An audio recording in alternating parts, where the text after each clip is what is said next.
अस्सलाम वालेकुम।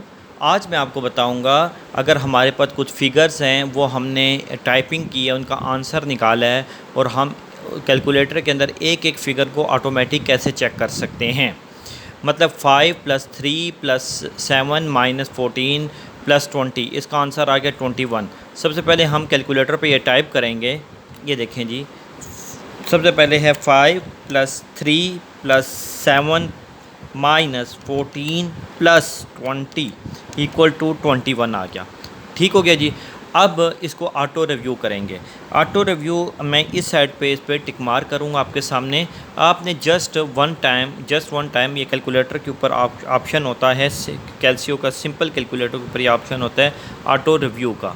ये ऑटो रिव्यू 5 आ गया, 3 आ गया, 7 आ गया, 14 आ गया, 20 आ गया, =2 आ गया। अब इसको हम दोबारा करते हैं, हम टिक मार्क करेंगे।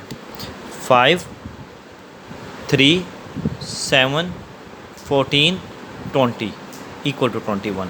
अब ये हमें दोबारा टाइप करने की ज़रूरत नहीं है, हम इस फंक्शन को यूज़ करेंगे और ये फंक्शन जो है हमें ऑटोमेटिक इसके अंदर कितनी इस सम के अंदर फिगर्स हैं वो हमें शो करके बताएगा।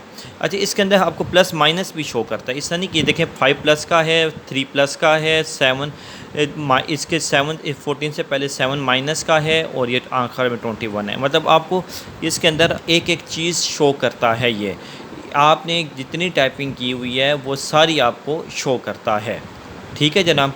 तो ये आप इस ऑटो रिव्यू के फंक्शन के साथ इस तरह चेक कर सकते हैं। आइए दोबारा आपको बताता हूँ।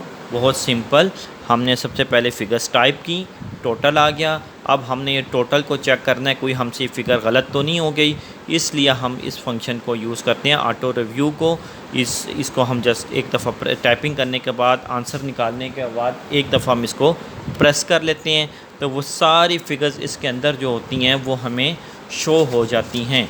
इसके अंदर कितनी फ़िगर्स होती हैं वो हमें सारी शो हो जाती हैं। बहुत शुक्रिया।